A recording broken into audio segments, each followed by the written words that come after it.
पवित्र श्रीमद् भागवत गीता, पवित्र चारों वेद, पवित्र कुरान शरीफ, पवित्र बाइबल, पवित्र गुरु ग्रंथ साहिब, पवित्र कबीर साहिब की वाणी में छुपे हुए गूढ़ रहस्य अर्थात तत्व को जानने के लिए कृपया अवश्य सुनिए जगत गुरु तत्वदर्शी संत रामपाल जी महाराज के मंगल प्रवचन।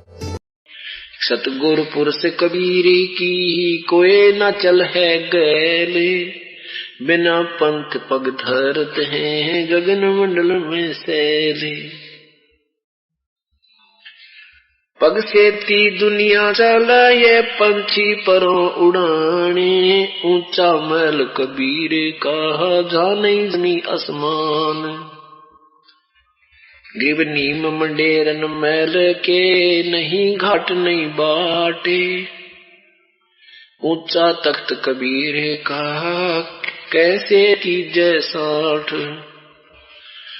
स्वर्ग शंख स्वर्ग पर शैल है शंख स्वर्ग पर धाम, ऐसा अचरज देखिया बिना नीम का गाँव में।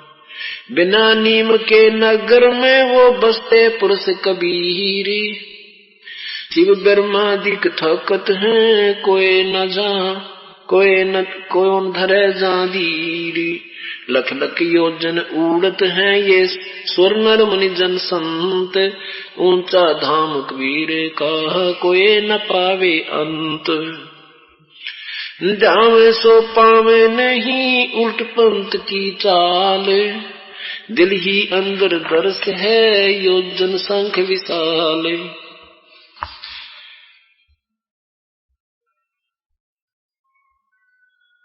धर्म राय दरबार में देई कबीर तलाक,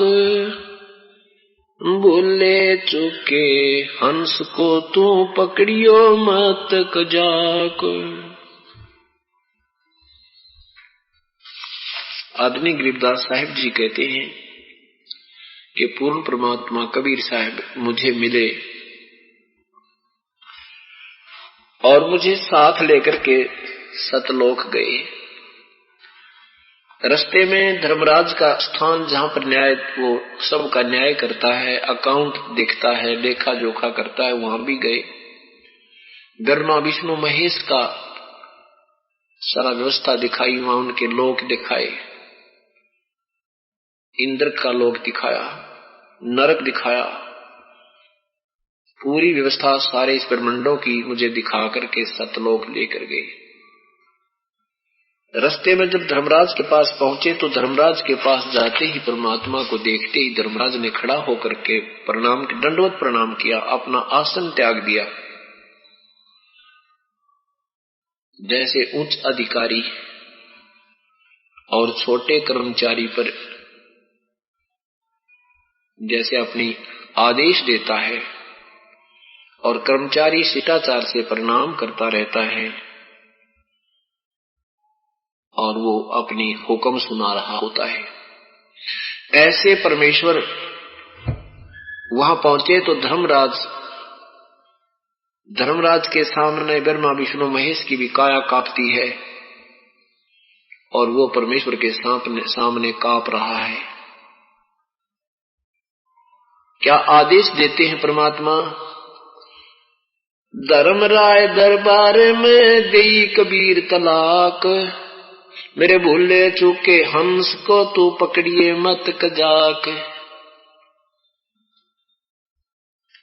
अब धर्मराज से कहा कि मेरा कोई हंस भूल भटक के तेरे दरबार में आ भी जावे तो तू उसका अकाउंट मत लेना, मेरे पास भेज देना। क्योंकि यहां परमात्मा का एक राजदूत भवन टाइप इस ब्रह्मांड में भी, प्रत्येक ब्रह्मांड में मालिक अन्य रूप से रहता है।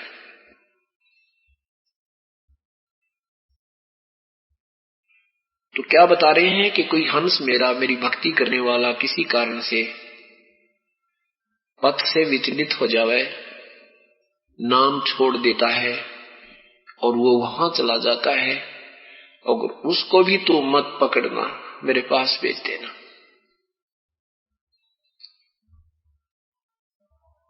तो क्या बताते हैं? धर्मराज ने कहा, प्रभु आपका उपदेश लेने के उपरांत और उसके बाद तो आपके अकाउंट आपके हाथ में हो जाता है, उससे पहले का जो उसके संस्कार हैं, बुरे हैं अच्छे हैं, वो तो परमात्मा मेरे कागजों में होते हैं। उनको तो कर्म आधार पर मुझे सजा देनी पड़ती है। इसका कोई समाधान मेरे लिए करो प्रभु। तब परमेश्वर ने कहा कि जो भी तेरे कागजों में जो यहाँ ब्रह्मांड के संस्कार कर्म अच्छे बुरे हैं, उनको बुरे कर्मों को मैं कैंसिल कर दूंगा। वो मेरी प्यारी आत्मा के जो मेरे पूर्ण संत की शरण में और विधिवत रह रहा है और किसी कारण से कोई भूल बन गई, वो तेरे यहाँ आ जावा दरबार में, तो उनका कुछ नहीं करना पड़े। और जो भी मेरा उपदेश प्राप्त है, वो तेरे अकाउंट में जो भी उनके पिछले पूर्व संस्कार बुरे हैं, उनको मैं समाप्त कर दूंगा, खत्म कर दूंगा। क्या बताते हैं? मदहारी जारी न राजो बाग तुम आखो खाही, परदारा पर घर तक हैं जिनको लो अकनाही।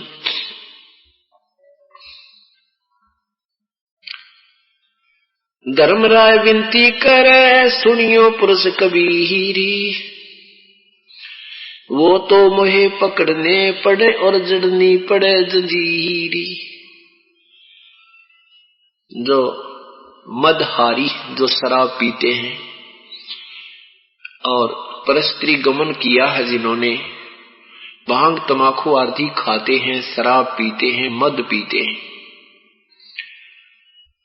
परदारा पर दूसरी बहन बेटियों को बुरी नजर से देखते हैं, पर घर तकते हैं, यानी चोरी चप्पा भी करते हैं, उनको लूं अकनाही, उनको पकड़ूं कि नहीं प्रभु, उनका तो अकाउंट मेरे पास, अब मेरे कागजों में तो वो सजा के अधिकारी है।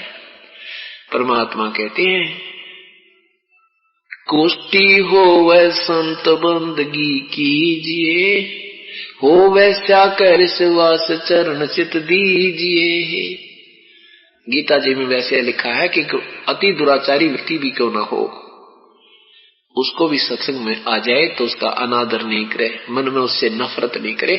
सत्संग में आएगा तो धीरे धीरे सत्संग सुनेगा, विकार त्याग देगा, भगवान बचेगा। अब पानी गंदा कपड़ा है और पानी के निकट आएगा ही नहीं, साबुन उसका लगने ही नहीं गए, तो वो निर्मल कैसे होगा? तो यहाँ परमात्मा कहते हैं, पहले अनजानपने में कितनी ही किसी से गलती हो चुकी है, ये दयालु परमात्मा सब जानता है ये कैसे होता है। ये मन जो है ये काल का एजेंट है और ये सब बुराइयां करवा देता है। ऐसी अच्छी आत्मा से भी करवा देता है जो सोच भी नहीं सकता समाज के ये आदमी ऐसे कर्म कर देगा, तो वो आत्मा नहीं करती, ये मन करवाता है। उसके लिए परमात्मा अपने बच्चों को प्यार देता है, अपने सत्संग रूपी अमृत वचन रूपी जल से, सत्संग में अमृत वचनों रूपी जल से उनको धोता है, साफ करता है। जैसे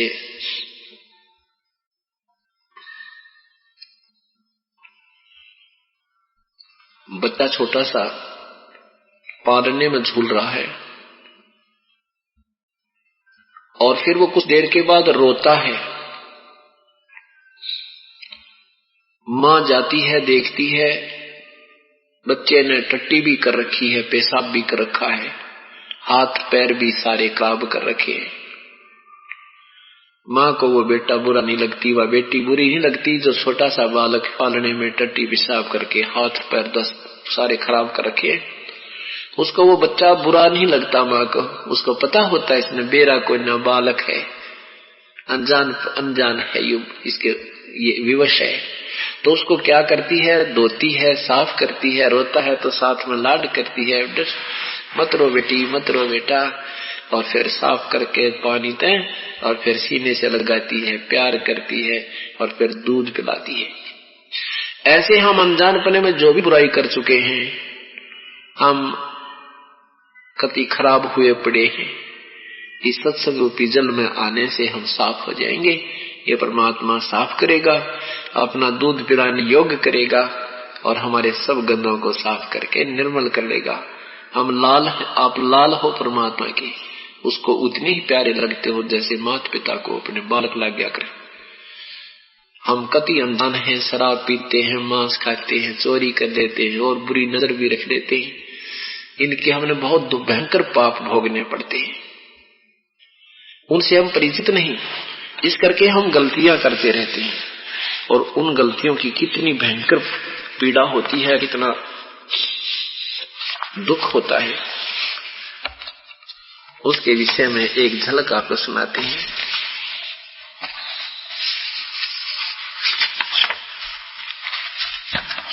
बीड़ी, शराब, मांस, तम्बाकू आदि जो हम पान करते हैं वो बहुत बुरी है और उससे हमें बहुत पाप होता है।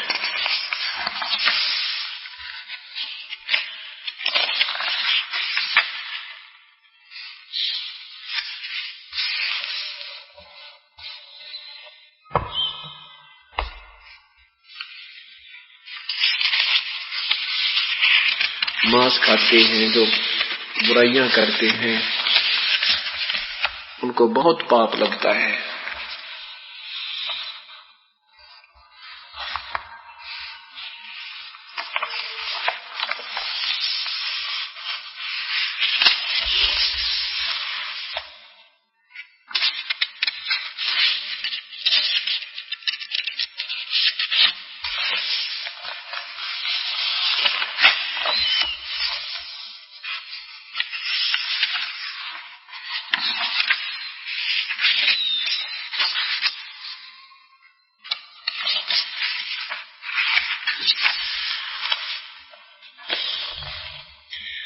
सोनारी जारी करे सुरापान 100 बारे, एक चलम हुक्का भरे वो डूबे काली धारे।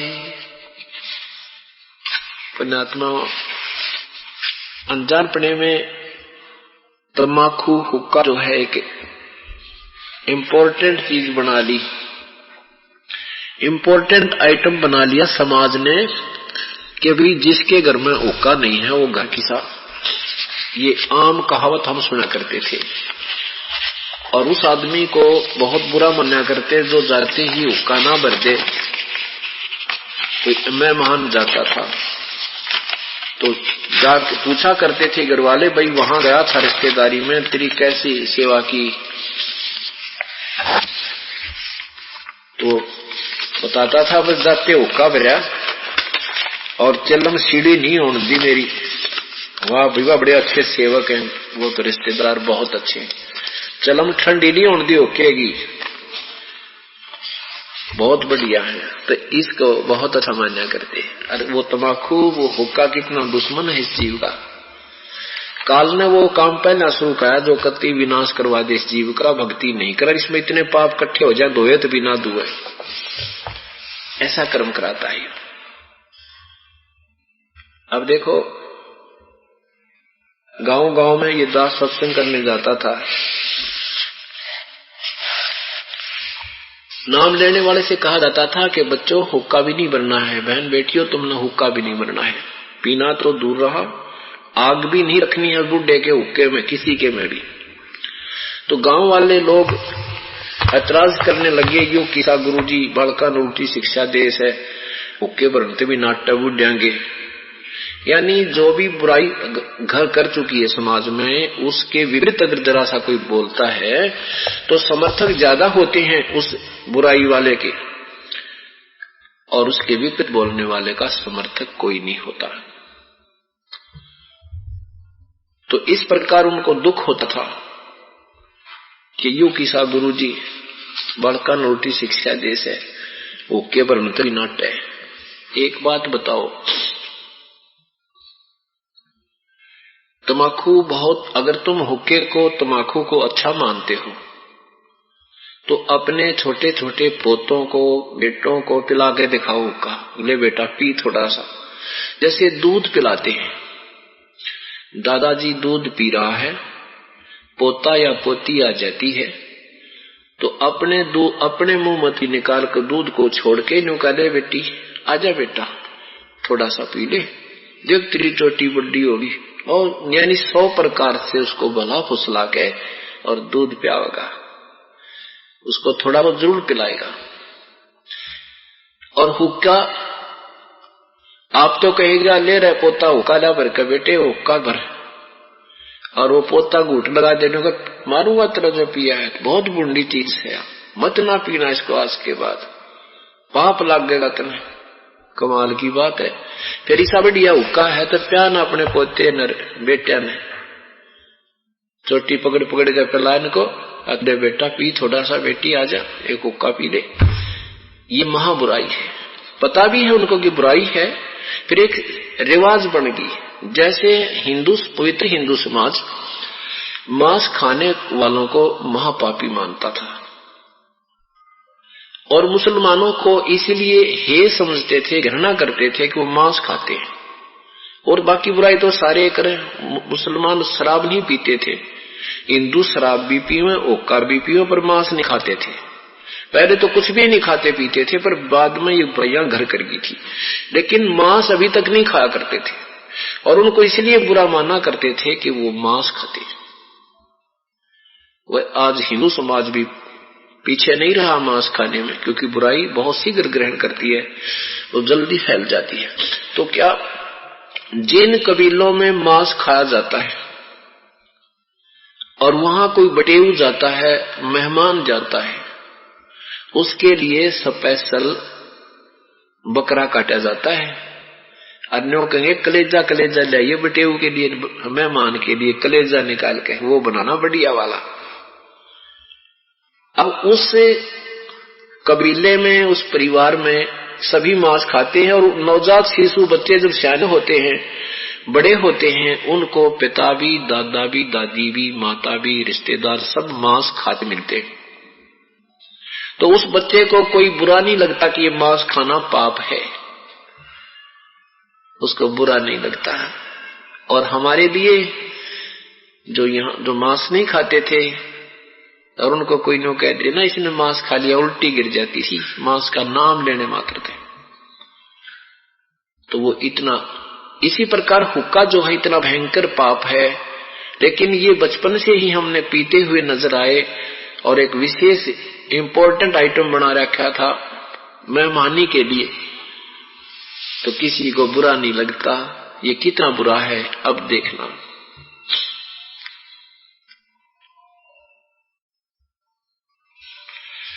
सुरापान मदमांसाहारी गमन करें भोग पर नारी, 70 जन्म कटत हैं शीशम, साक्षी साहेब है जगदीशम। पर द्वारा स्त्री का खोले, 70 जन्म अंधा हो डोले, मदरा पीवे कड़ुआ पानी, 70 जन्म सवान की जानी। फिर क्या बताते हैं, क्या बता रहे हैं परमात्मा, क्या सिद्ध करना चाहते हैं कि 100 नारी जारी करे सुरापान 100 बार, 100 पर स्त्रियों के साथ दुष्कर्म करता है जो पापात्मा, और 100 बार दारू पी लेता है, वो जो पाप है उन दोनों का मिलाके उस एक चिलम हुक्का भरने वाले को पाप है। और दुष्कर्म करने वालों को कितना पाप है। पर द्वारा स्त्री का खोले, 70 जन्म अंधा हो डोले। जो किसी दूसरे बहन बेटी के साथ दुष्कर्म करता है, बलात्कार करता है, कहते वो 70 जन्म तो अंधा बनेगा कंटिन्यूस। और फिर मदरा पी में, और फिर 100 से कर दे तो कितना पाप, 7000 जन्म तक अंधा रहेगा। फिर कहते मदरा पीवे कड़ुआ पानी, 70 जन्म समान की जानी। जो शराब पीते हैं 70 जन्म लगातार कुत्ते के बनेंगे, और जो 100 बार पी चुके हैं तो 7000 जन्म कुत्ते के लगातार उसको होंगे। इन दोनों का दोष मिलाकर के क्या कहते हैं, सुरापान मदमांसाहारी और मांस खावे, जो दूसरे का मांस खावे महापाप होता है। तो इन तीनों का दोष मिला करके एक बार हुक्का भरने का सहयोग देने वाले को इतना पाप हो जाता है। सुरापान मदमांसाहारी गमन करें भोग पर नारी, 70 जन्म कटत है शीसम, साक्षी सायब है जगदीशम। 100 नारी जारी करे और सुरापान 100 बार, एक चलम हुक्का भरे वो डूबे काली दारे। इतना पाप है इस हुक्के की तमाकू में। हमारा जो शरीर है ये परमात्मा प्राप्ति के लिए प्राप्त हुआ है। परमात्मा के दरबार में जाने का एक सुषमना द्वार है, एक ये इला और ये पिंगला। ईड़ा तो दाई को कहते हैं, पिंगला बाई को कहते हैं। दाई को कहते हैं, ईड़ा बाई को कहते हैं और पिंगला दाएं को कहते हैं।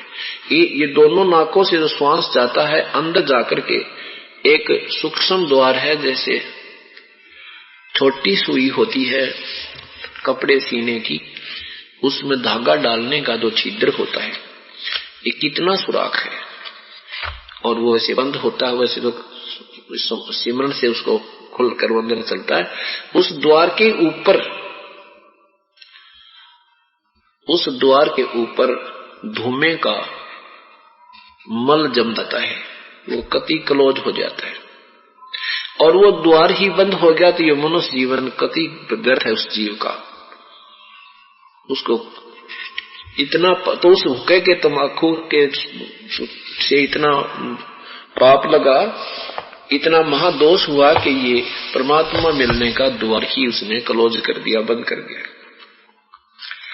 तो इतना पाप होता है इससे। दूसरा, फिर हमारे शरीर में कमल बने हैं, उन कमलों में ये धुएं की गंध जाती है, खून में प्रवेश करती है, ऑक्सीजन के साथ जाती है, खून को गंदा करती है और ये खून उन कमलों में से घूम कर आता है जहां भगवान बैठे हैं। मूल कमल में गणेश जी, स्वाद कमल में सावित्री ब्रह्मा जी, नाभि कमल में विष्णु और लक्ष्मी जी, हृदय कमल में महादेव और पार्वती जी, कंठ कमल में देवी। इनके अंदर से ये धुएं का गंध युक्त खून घूमता है और उन भगवानों का भी गंध महक आती है, उनको भी बदबू आती है, वो भी परेशान होते।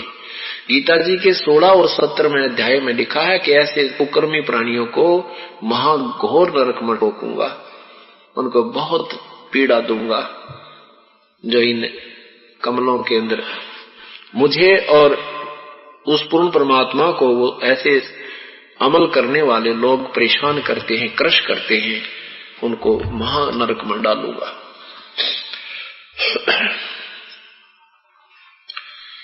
तो क्या बताते हैं, तमाकू कसीदम तमामस्त हैप लोजित नसीरी कु ऐती न कैफ, मरहूद मकरूद पीवे शराब, होगा सरे बिच खाना खराब। सरे माने भगवान के दरबार में, सच्चे दरबार में, वहां तुम्हारा खाना खराब होगा। मरहूद मकरूद पीवे शराब, होगा सरे में खाना खराब। कुटन कलाहीन जुग जुग कलेश, सुख न मान मेरा मैं कहता हमेश।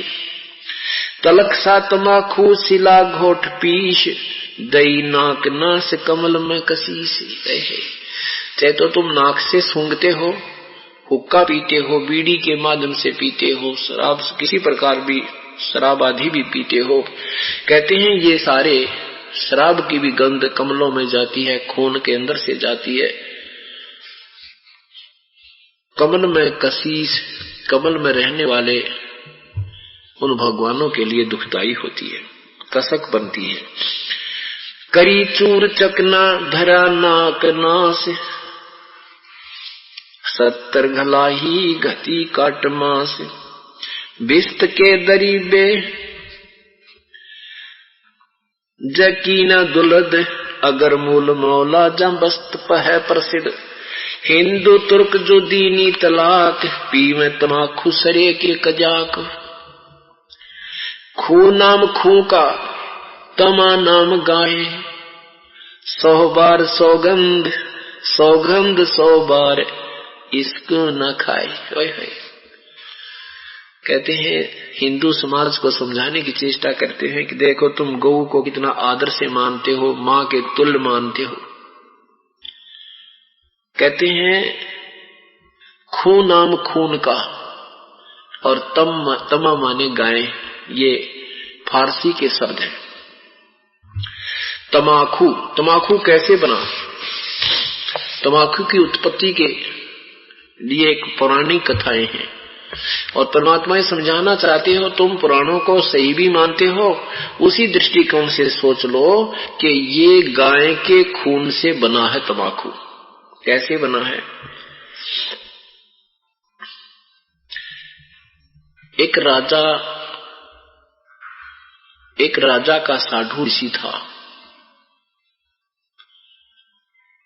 एक दिन राजा ने अपने साधु को, अपने ऋषि साधु को बुला लिया अपने घर पे। अब जब ऋषि जी वहां पहुंचे अपनी पत्नी के साथ, तो राजा साधु ने बड़े नाना प्रकार के भोजन व्यंजन इतने सुंदर बना दिए, क्या ठाठ बाट कर दिए। अब जब कोई व्यक्ति किसी के घर जाता है तो उसको आमंत्रित साथ ही करता है कि आप भी कभी दर्शन दीजिएगा। अब ऋषि ने अपनी पत्नी के कहने से बार बार कहा उसकी पत्नी ने कि आप भी कह दो, आप हमारे घर आइयो। ऋषि ने कहा कि आपने घर राजा आ भी गया तो बैठाएंगे कहाँ, एक झोपड़ी में रहते हैं और ये ले आओ मन सैकड़ों सैनिक भी साथ में, अपने टूक भी को नहीं खान के। मैं तुझे पहला ही मना करूं था कि यह ना आते तो बढ़िया था, नहीं आना चाहिए था, मैं मनाट रहा था तुझे। अब ये और कह दिया ये कल न आ गया तो कैसे खाना खिलाएंगे। तो ऋषि की पत्नी कहने लगी आप नो ना करो, आप आमंत्रित कहना तो पड़ेगा ही। ऋषि जी ने भी कहा कि राजा आप भी किसी दिन दर्शन दीजिएगा। राजा ने दिन दर दिया कि मैं 1 महीने के बाद उस दिन आऊंगा। अब ऋषि जी आ गए, वो दिन निकट आया तो ऋषि जी ने क्या किया कि स्वर्ग से एक गाय मंगा ली, कामधेनु गाय, और एक टेंट लगा दिया वहां पर एक साइड में, और वहां एक ऋषि से प्रार्थना कर दी कि आप इसके अंदर बैठ जाइए और गाय से, माता से प्रार्थना कीजिए और जो वस्तु बाहर व्यक्ति मांगे तो बाहर पकड़ाता रहना, ये यहां अपने आप सारी व्यवस्था हो जाएगी। राजा हजारों की संख्या में सैनिक ले गया, अपने साधु पर अपना दबदबा जमान खातिर देखेंगे ये कहां से व्यवस्था कर देगा, मेरी चौधर बन जाएगी, नीचा दिखाने के दृष्टिकोण थे। तो वहां जब पहुंचे, सैनिकों के लिए अलग से टेंट की व्यवस्था होगी, विश्राम किया। कुछ देर के बाद खाने के लिए प्रार्थना की, क्या हो राजन खाना खाओ। अब वहां बैठ के लाइन लगा करके राजा के लिए अलग से व्यवस्था बना दी, जो ऐसा भी घर पे व्यवस्था थी, कोई ऊंचे से मिट्टी का पहले ही बना रखी थी स्टेज सी, वहां बिछा दी कोई चादर कंबल सा, वहां बैठ गया राजा। उधर से ऋषि लोग आए हुए थे 20-30, उन्होंने आकर के वहां जाए उस टेंट के पास और थाली 4 पावा पूरे पकवानों की और ले लेकर सबके सामने परोस दी। सब खाना खा रहे हैं। राजा यूं सोच रहा है, ऋषि एक गरीब सा आदमी ऐसा खाना कहां से ला रहा है। जब खाना खा लिया तो राजा ने पूछा, ऋषि जी ये इतना सुंदर भोजन तुम लाया कहां से, कोई कहीं बनाता भी नजर नहीं आ रहे हो। तब ऋषि जी ने बताया कि हमारा धन भगवान के पास डिपॉजिट होता है और प्रभु से मैंने अर्ज की थी, वहां स्वर्ग के राजा से मैंने अर्ज की थी कि मेरी जो भक्ति कमाई में से और ये गाय कामधेनु को भेज दो। तो राजन मैंने एक दिन के लिए उधारी मांग रखी है। फिर दिखाना चाहा कि राजा को दिखाते हैं अपना साधु है, ना कि दिखा देखो ये कामधेनु है, और इसे जो भी मांगते हैं वही प्रदान कर देती है। उसी से मैं कहा कि राजा उस ऋषि ने करके दिखाई एक रिहर्सल कि हे माता एक थाल और दीजिए। उसी से मैं कहते हैं थाल ने उठ कर आया ऋषि के हाथ में। अब राजा ने सोची भाई तू आया था इसने नीचा दिखानी तो बात नहीं बिगड़गी। और फिर मन में खोट आ गया कि ये कामधेनु राजा के पास होनी चाहिए, भिखारी क्या करेगा इसका। अच्छे बढ़िया भोजन खाया करेंगे फौज। तो ऋषि से कहा कि ऋषि जी ये गाय मुझे दे दे तू, आप क्या करोगे इसका। ऋषि जी ने कहा कि देखो राजन ये मैंने उधारी मांग रखी है ऊपर स्वर्ग के लोग थे, ये मैं आपको नहीं दे सकता। राजा ना के सैनिकों से कहा कि इस गाय को खोल लो और चलो चलते हैं। तब ऋषि ने देखा कि तो बात बिगड़ गई। जब तभी तो कहते हैं ना साधु की के रिश्तेदारी। तो कहा ऋषि ने कहा कि हे माता मैं विवश हूं, आपका अनादर करा दिया मैंने, आप सब लोग चली जाओ। उस टेंट के अंदर से गाय निकलकर ऊपर को चल पड़ी। राजा ने उस गाय को रोकने के लिए तीर मारा पैर में कि कंडम होकर गिर जाएगी, चलो लंगड़ी लूली पड़ी रहेगी, माल तक खूब खवाया करेगी। लेकिन वो चली गई, उसका खून बहुत बह गया। जहां जहां भी कहते हैं वो खून गिरा गाय का, उससे तमाकू उत्पन्न हुआ। तमाकू के पत्तों पर देखना गाय के रोंग होते हैं, गाय के बाल, ऐसे उसके ऊपर के वो बाल आते हैं। तो यहाँ परमात्मा गरीबदास साहिब जी कहते हैं खू नाम खू का तमा नाम गाय, सौगंध 100 बार इसको न खाए। ये तमाकू जो पी लिया खा लिया तुमने, गाय का खून खा लिया पी लिया। भाई ऐसे उनको बताने के लिए कि तुम गाय की तरह प्रिय मानते हो तो इसको छूना भी नहीं है।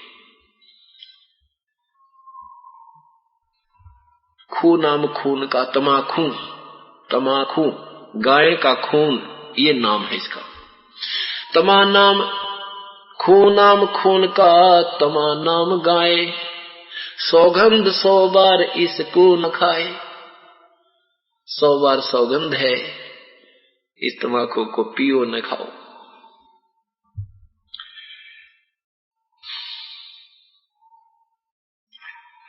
गधे सवान कौवा कर्म के कुलीन, पीवे तमाकू जो जम के अधीन।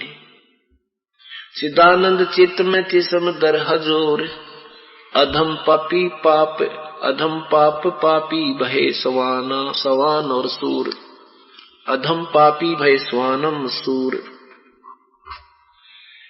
नजला फिर नैन बिंद को विध्वंस, नस नाद नाड़ी जय दमहीन सवास। पितबाई खांसी निवास, कफ दल करे जालिया गिरास। कहते तम्बाकू पीने से कितनी और भी हानियां होती हैं। नाड़ियों में नजला हो जाता है, नाड़ियां बंद हो जाती हैं, खून खराब हो जाता है, दमा हो जाता है, बाई बन जाती है, पित्त बन जाती है, खांसी बन जाती है। काला तमाकू गोरा पीवाक, 10-20 लंगर जो बैठे गुडाक। स्टाइल बताऊं ओका पीणिया की गरीबदास साहब कहते हैं 5 से 8 बैठेंगे, 5-10 बैठ जाएंगे, एक ओके का चुकर दे। एक तो नजदीक सी बैठेगा, एक दूर सी बैठेगा, नुका करिए का नहीं उड़े ना उड़त नोकर। तो क्या बताते हैं बाजे काला तमाकू गोरा पीवाक, 10-20 लंगर जो बैठे गुटाक। बाजे ने और गुड़ अरहु के हजूम, कोरे को भद्दी बीसाहन सोम। बैठ के बतलाओगे भाई उनका आज न्यू हो गया, होका पीवेंगे जो ओहो उनका भाई नाश हो लिया, उनका तो उनका ऐसी है, उसकी लड़का ऐसा है, उसका फलाना न्यू है, उनका था यानी किरा किकी के बतलाया करे। बंकी पगड़ी और बंकी ने डिबी डबोए पर डूबे हैं के। गुटाकड़ अटाकड़ मटाकड़ लहूर, एक बैठे अड़के एक बैठेंगे थोड़ी सी दूर। ये पीने वालों का स्टाइल बताओ, हुक्का पीने का क्यों कर बैठा कर। गुटाकड़ अटाकड़ मटाकड़ लहूर, एक बैठे अड़के एक बैठेगा दूर। शब्द मान मेरा मैं कहता हूं तो ही, यही मूल मंत्र तमाकू न बोई। यही एक इस बीमारी से पीछा छुटवाने का एक मूल मंत्र है कि तमाकू न बोइयो मत न। एक गांव में आदरणीय गरीबदास साहिब जी जा रहे थे अपने घोड़े पर बैठ के, और वहां एक तमाकू बो रखा था किसी जमीन में। वो तमाकू तो काट लिया था, उसके बाद उसमें कोई दूसरी फसल बीज रखी थी, और उस जो पहले तमाकू बीज रखा था अब दूसरी फसल बीज रखी थी। वह फसल अच्छी हो रही थी, 1.5 फुट की। तो उसके बीचों बीच एक कच्चा रास्ता था। उसी कच्चे रास्ते से घोड़े पर परमात्मा की प्यारी आत्मा आदरणीय गरीबदास साहिब जी जा रहे थे। ज्यों ही वो उनका घोड़ा और उस पहले तमाकू बीजे हुए उस खेत के डोल पर पहुंचा, वहां से एकदम 20 कदम तो बैक भागा और फिर रास्ता छोड़कर दूसरी फसलों को तोड़ता हुआ और न्यू चल पड़ा। अब वहां रखवाले थे खेतों में, फसलों के रखवाले थे। उन्होंने सोचा ये घोड़े वाले में तो गणिया मरोड़ हो रही है, यू तो भाई सीधा नहीं चलता, हमारी फसल तोड़वा दी।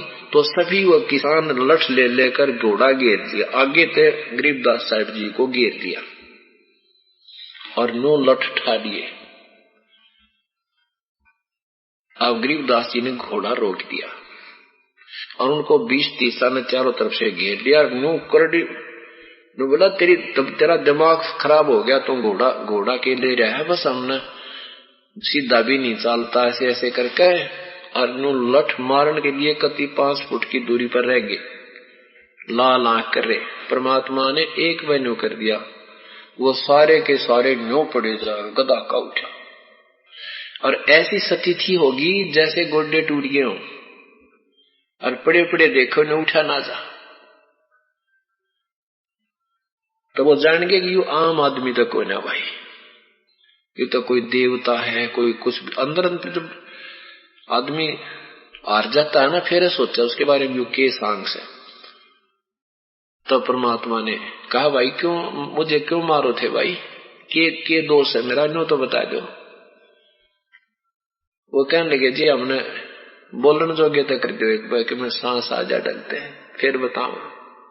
तो परमात्मा ने कहा तो वह हौसला सा हो गया और लाठी घेर कर हाथ जोड़ के खड़े हो गए, लाठी डाल दी, हाथ जोड़ के खड़े हो गए। अब क्या कहते हैं जी, हम गरीब आदमी हैं और आपके घोड़े ने ये फसल तोड़ दी, हमने दुख आया इसलिए आपको कूटने के लिए आ गए। गरीबदास साहब जी बोले भाई राह चलते व्यक्ति के साथ पहली बार तो इतना बदसलूक करना नहीं चाहिए, पर मुझे क्या शौक था तुम्हारे ये फसल तोड़ने का, कम से कम मेरे से ये तो पूछते भाई नो कैसे तेरा घोड़ा इधर क्यों जा रहा है। घोड़ा था डर गया किसी वस्तु से और मेरी व्यवस्था थी, मैं मजबूर था, तो मेरे से पूछना चाहिए था तुमने। फिर तो खड़े खड़े नतमस्तक हो रहे हैं। गरीबदास जी बोले मुझे ये तो पूछना चाहिए था ये घोड़ा क्यों डर गया, ये ऐसा क्यों भाग गया इधर को। तो उन्होंने पूछा जी क्या कारण था, अब बता दो कि तुमने इस जमीन में इस फसल से पहले क्या बीज रखा था। वो कहने लगे जी तमाकू बो रखा था। तो गरीबदास जी कहने लगे मेरा घोड़ा जो है इसलिए इसे डर के फड़क गया कि इसमें इतना गंदी चीज बो रखी थी तुमने, इतनी भूंडी बदबू अभी तक भी इस पशु को, इसकी जो है ना श्वास को तंग कर रही थी, और तुम इन्हों क्या न पियो, तमाकू पीते हो, आज के बाद तमाकू नहीं पियोगे और नहीं तो तुम्हारे जो है फसल सारी नष्ट हो जाएगी। अब गरीब आदमी थे, डर गए सारे अगर जब इतना शक्ति वाला व्यक्ति है तो इन जबान कह दी तो बात बिगड़ेगी। देखो, जब मेरा घोड़ा भी, पशु भी इतनी नफरत करता है, तुम इसको पीते हो। आज के बाद ये गांव में, पूरे गांव में कोई तम्बाकू प्रयोग नहीं करेगा।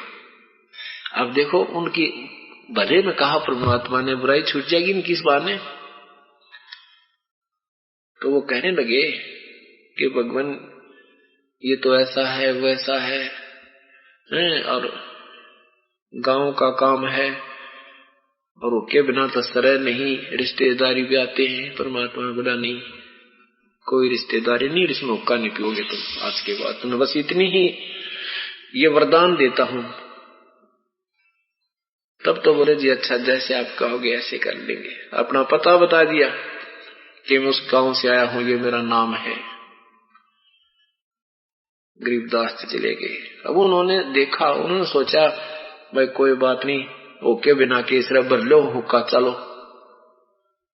उनके जाते ही जाकर देखा तो उनके जो हुक्टी वहां रखी थी ना खेतों में होके, वो सारे टूटे पड़े। उन्होंने देखा हमारा हुक्का टूट गया, दूसरा का हमारा भी टूटा पड़ा है, तीसरा का हमारा भी टूट गया, कति चूरा हुआ पड़ा। गांव में आए थे, सारे गांव के हुक्के टूट गए, कति सारे टूटे पड़े। तो वो कहने लगे भाई ये केस तड़ा हो गया, हुक्के सारे टूट गए। तब गांव वालों, खेतों वालों ने आके बताई भाई आड़त ऐसे ऐसे बात हुई थी, एक बड़े महान आत्मा थे और वो आदेश देकर गए हैं कि आपके गांव में हुक्का मत पियो, नहीं तो हानि उठा लोगे। गांव वाला ने, गांव में पहले बाबा बुब्बा रहा करते, उनसे पूछा, बोला लाओ हुक्का, कोई जादू जंत्र नहीं होगा, मैं कर दूंगा ठीक। अब ले आए हुक्का, हुक्के ले आए थे, किसी की भैंस मर गई, किसी का बालक, किसी का कुछ हो गया, किसी का कुछ हो गया, हाहाकार मच गई। तब सारे गांव में कान पकड़ दिया, आज के बाद हम हुक्का ना पीवांगे ना पियावांगे। आज भी उस गांव के अंदर तम्बाकू प्रयोग नहीं होता, हुक्का नहीं पीते वो लोग, ना किसी रिश्तेदार को पिलाते। अब तो बताते हैं वहां को थोड़ा बहुत चौपाट में दूसरे गांव वाले तो रखवाले हैं, रिश्तेदार आवा तो उसने लाठी में टांग का पकड़ान लाग गए। इतनी गिरावट आ गई है, पहले उस गांव में हुक्का नहीं पीते थे।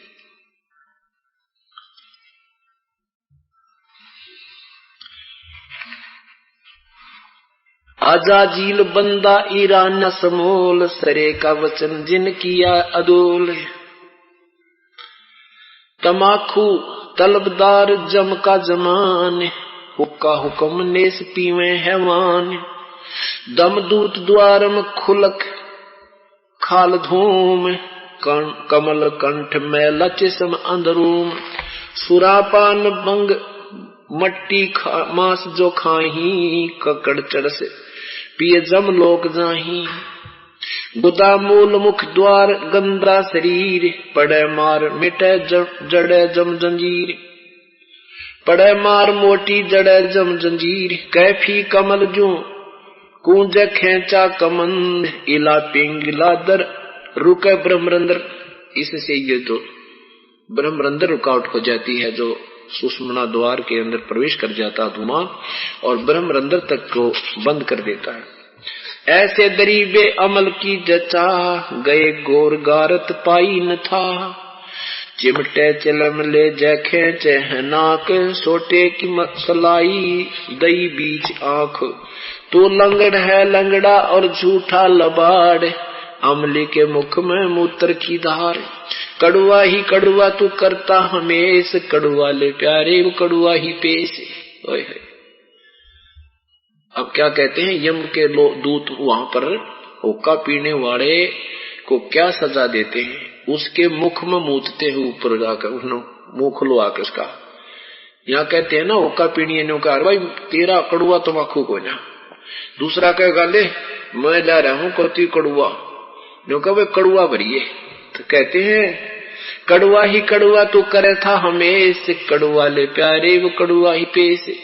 अमली के मुख में मूत्र की धार, है उसे हुक्का पीने कड़वे हुक्का पीने वाला के परमात्मा कहते हैं यम के दूतों के मुख में पेशाब करेंगे, न्यू के लिए कड़ुआ ले पी भाई तुम।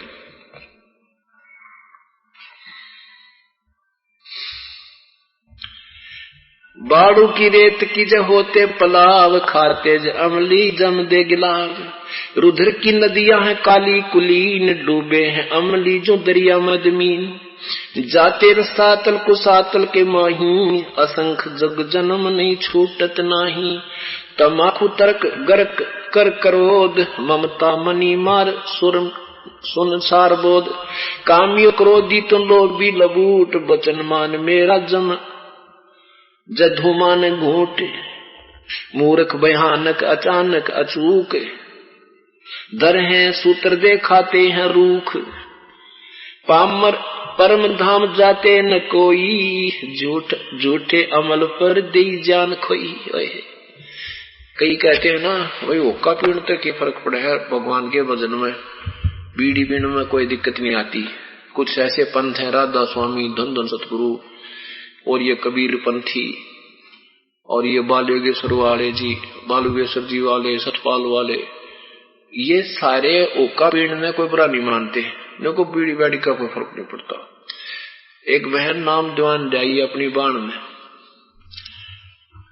और वो पहले किसी और से नाम ले रखा था, बिरान माटी हो रही थी। वह बहन जाई, उसने समझा समझू के कि आप हमारे गुरु जी से नाम ले लो। फिर मैंने उससे कहा माँ भी कहाँ से नाम ले रखा था तेने? उसने बता दिया ऐसे ऐसे धन धन सतगुरु थे। वो बोला तो बीड़ी पीती है? बोला जी पहले ना पिया करती, नाम ले पाछे पीण लागी है। तेरा गजब हो, वहां नाम लेने से के बाद पीन लागी, मैं पहले ना पिया करती। मैं तेरा बोला वो नकमी, नाम लिए पीछे तो छोड़ते हैं बुराई को, तूने के बाद में पीने लगी। नहीं बोले जी वहां तो सारी पीवे, बहन बेटियां सारे भाई भी, और मैं ना पिया करती। दूसरी ने बोली लो पी लेना, प्रसाद सहित है। तेरा गजब हो। तो इन कुकर समझावे अनजानों को। तो कहते हैं झूठे अमल पर दी जान खोई। ये झूठे अमल पर बीड़ी ना छूटी, भक्ति बनी नहीं, नाम जुड़ा नहीं, गधा बन गया। और वह छुट्टी को तेरे पे बुराई छोड़ देनी चाहिए। एक बार हम गुराना पाठ करने लग रहे, गुराना के खेतों में, हमारे सेवक है वहां पर, गुराना में हिसार में पड़ता है, आसी तहसील में। तो वहां खेतों में हम पाठ कर रहे थे, शाम में सत्संग करा करते, दिन में वैसे ही बैठे थे। 10-11 बजे, गर्म सर्दियों के दिन थे, धूप सीमन के, बड़ा आंगन सा था, एन रोड का ऊपर, अकेले से मकान है वहां पर। तो एक रास्ता चलता आ गया, मोटरसाइकिल ले रहा, मोटरसाइकिल रोक रही। पूछा भाई वहां बाहर 2-4 बैठे थे, वक्त के हो रहा है भाई? सत्संग होया करा, गुरु जी आ रहे हैं और पाठ चल रहा है। वो भी आ गया अंदर, बैठ गया, उसने बातचीत करी। ने बोला जी मैं भी नाम ले रखा मैंने। कहां से? बोला गुवानत है। मैं कहा अच्छा भाई किस तरह? भरथू साथ है। वो बोला मन मुझे पता था। मैं वो तो हुक्का भी पीवे, हुक्का पीते हैं वो तो। बोला हुक्के की बात करो, हम शराब भी पीवे। वहां तेरा बढ़िया काम है वहां भाई, तुम कमाल के आदमी। और कर गया हम आपसे नाम ले रहे तो ये सब छोड़ने पड़ेंगे? वहां भी बिल्कुल छोड़नी पड़ेगी। बोला हम तो 7 जन्म भी ना ले। मगर ना ले फिर मैंने कब तेरे से कहा है? हमारा नाम लोगे तो ये छोड़ना पड़ेगा। बोला क्या फर्क पड़ता है शराब से? बोला भी भगवान का जब आदेश नहीं है, इससे हानि बहुत होती है, तो ये परमात्मा नाराज हो जाता है। नो बोला जब गुड़ की भाप तो भगवान रूसेगा तो 360 पर रूसो। अरे गजब, गुड़ की भाप से जब भगवान रूसता है तो रूठन दे, और उठ कर चल फिरा। बोला शराब छोड़ने की चीज है। तो गुड़ की भाप मतलब गुड़ से जो डिस्टिल करके वो बनाई जाती है शराब, बोला उसमें क्या दोष है? वो तो एक पवित्र हो जाती है। अब बताओ इन मूर्खा ने क्यों कर समझावे?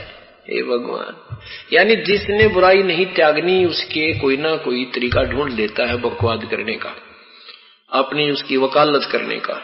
लेकिन ये यहीं चलेगी, वहां नहीं चल सकती। अब कोई भगवान देश का संविधान है, उसकी कोई धारा का उल्लंघन करता है तो वो कर रहा है जब तभी तब वो प्रसन्न है। लेकिन जिस दिन वो इस कानून के शिकंजे में कसा जाएगा ना, जब पता लगेगा फिर तो रोएगा मैंने गलती कर दी। तो क्या बताते हैं,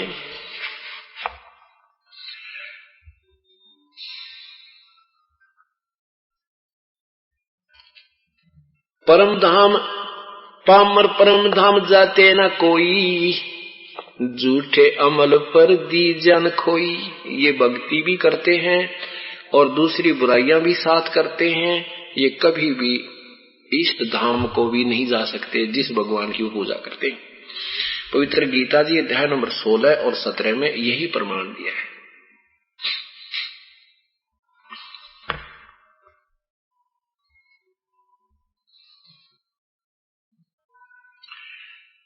कर्रे प्राणी अंदर अंधेरी न चिस्मो चिराग, पीव तमाकू उनके फूटे बाग। कर्रे प्राणी प्रीतम प्रीत, साहिब निरालम अकल पद अतीत। सकल सिद्ध चरणों से बरनो बियान, बरसो सुख सागर धरो निज ध्यान। आली मवाली संभालो सिताब, बिना नाम अमली झूठी किताब। अमली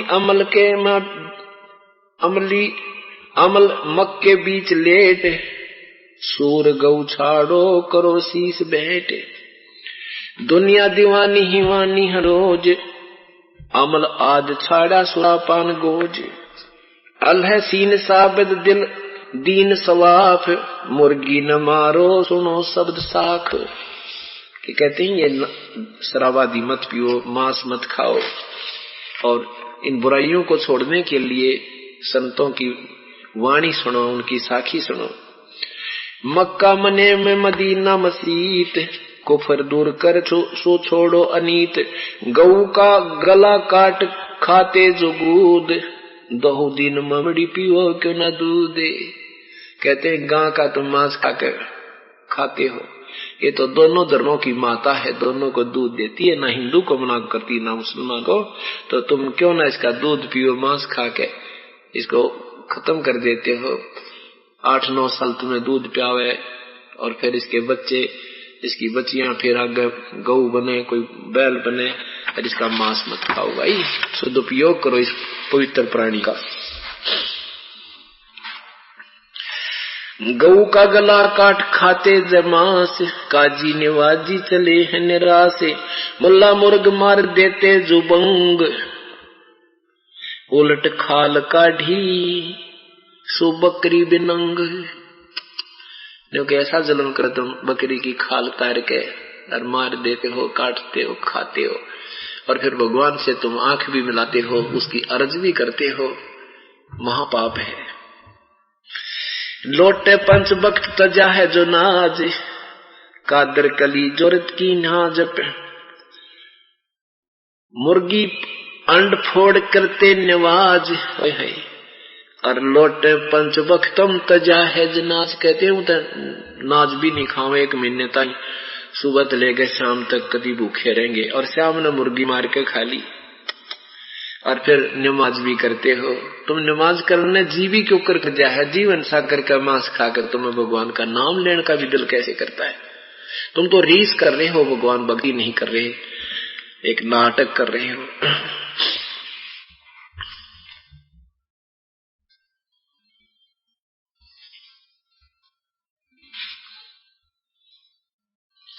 फिर क्या बताते हैं, मंसूर महबूब जाना खुदा, सुली चढ़े सिज दीना कटाए। चिड़िया बुटेरी जो मारी गिलोल, तिरसण जीव का नहीं तोल मोल। सुरह का शराप चढ़े सिस आए, सुनो यार काजी हिती क्यों गाए।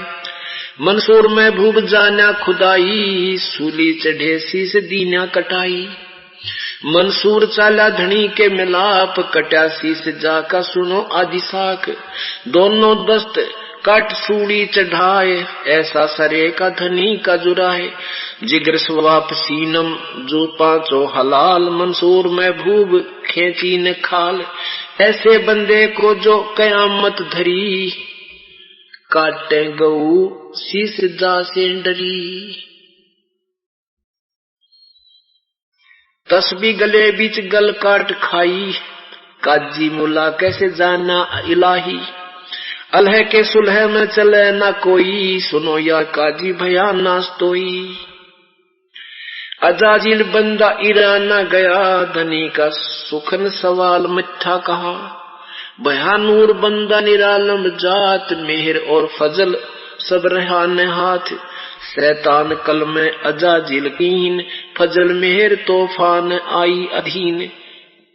हिंदू हर हेत बोले जो राम, बरहा बख्शन जपे कृष्ण नाम। कितनी प्यारी व्याख्या की है कि मुसलमान लोग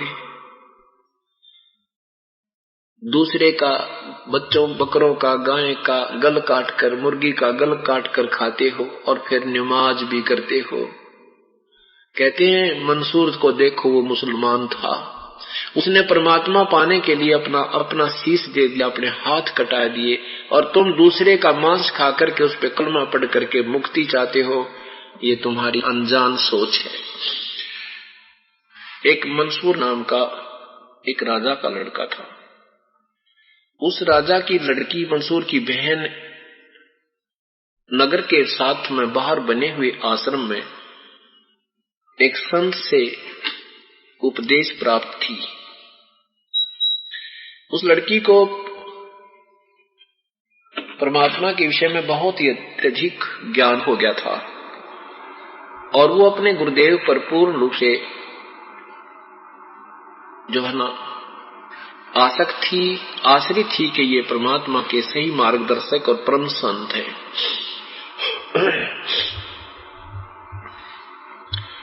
लड़की शाम के समय आश्रम में जाती थी और वहां गुरुदेव की सेवा करके आती थी, खाना बना के आती थी। कुछ दिनों के बाद क्या हुआ कि मंसूर को किसी ने कह दिया कि आपकी बहन का चलन ठीक नहीं है। पहले समय में कोई भी ऐसी दुर्भावना नहीं रखा करते थे, नेक आत्माएं होती थी, संतों पर अविश्वास नहीं था। लेकिन एक दो व्यक्ति ने ऐसा कहा तो मंसूर के मन में कुछ खोट आया। एक दिन अपनी बहन के पीछे पीछे रात्रि शाम के समय थोड़ी सी दूरी पर रहा और जब वो आश्रम में प्रवेश कर चुकी तो बाहर एक दीवार में बने हुए सुराख से देखने लगा गतिविधि। लड़की ने गुरुदेव का खाना बनाया, खाना महापुरुष ने खाया। खाना खाकर के बाद फिर हाथ धो करके बाद में दोनों ने पहले गुरुदेव ने ऐसा आरती की, अपना जो नमाज जो प्रभु की आरती की, उसके बाद ऐसे हाथ किया। आसमान से एक प्याला आया, आधा गुरुदेव ने पिया, आधा कहा बेटी आप पी लो। अब लड़की की उस अमृतपान करने से जीव दृष्टि खुल गई। थोड़ा सा जब शेष बच गया तो उसने देखा कि उसका भाई बाहर सुराख से देख रहा है, उसके मन में मैल है। लड़की ने कहा गुरुदेव एक कुत्ता खड़ा है बाहर, आप कहो तो थोड़ी सी छींट उसको भी लगा दूं, सद्बुद्धि आ जाए। कर दे बेटा, जिसका उद्धार हो सके उतना ही थोड़ा। अब वो सोच रहा था कि तू देख नहीं रहा किसी को, वह ऐसे ही देख रहा था।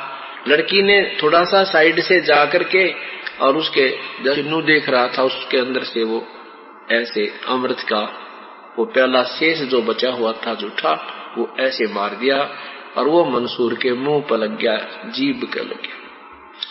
जीभ पे लगते ही उसका सारा शरीर का जो अंतःकरण में मलिनता थी और साथ में गतिविधि देख रहा था कि वो तो सचमुच एक बेटी और पिता के तुल्य यहाँ पर रह रहे थे। इतना होते ही वो एकदम रोने लग गया बुरी तरह और रोता हुआ आश्रम में प्रवेश कर गया और कहा परमेश्वर क्या मुझ जैसे पापी का भी उद्धार हो सकता है? गुरुदेव ने कहा बेटा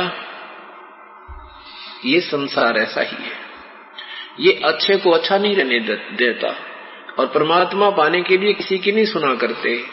लोक लाज ना कीजियो निर्भय हो रहिए, जो मन चावे राम को तो दासा तन करिए।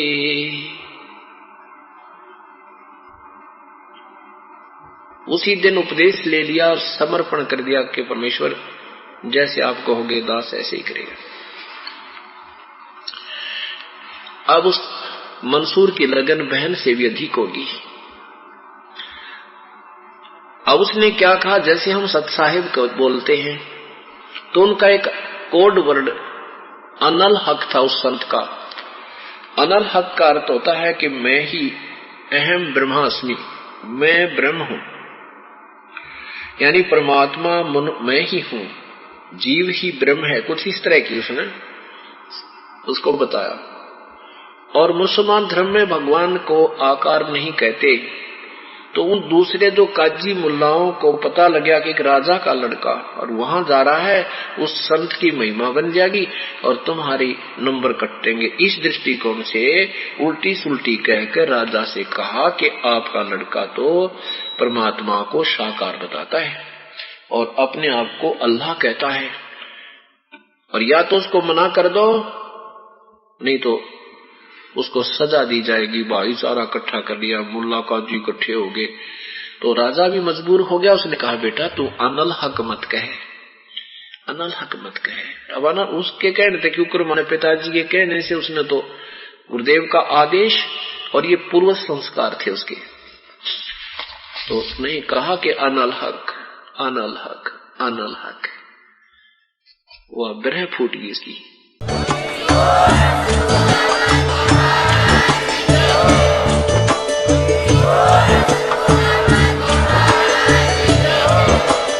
आप सुन रहे थे जगत गुरु तत्वदर्शी संत रामपाल जी महाराज जी के मंगल प्रवचन। अधिक जानकारी के लिए विजिट कीजिए हमारी वेबसाइट www.jagatgururampalji.org। संत रामपाल जी महाराज जी के शुभ आशीर्वाद से पूरे विश्व भर में 500 से भी ज्यादा नाम दीक्षा केंद्र हैं, जिन पर संत रामपाल जी महाराज जी द्वारा ऑनलाइन निशुल्क नाम दीक्षा दी जा रही है। अपने नजदीकी नाम दीक्षा केंद्र का पता करने के लिए संपर्क करें 8222880541।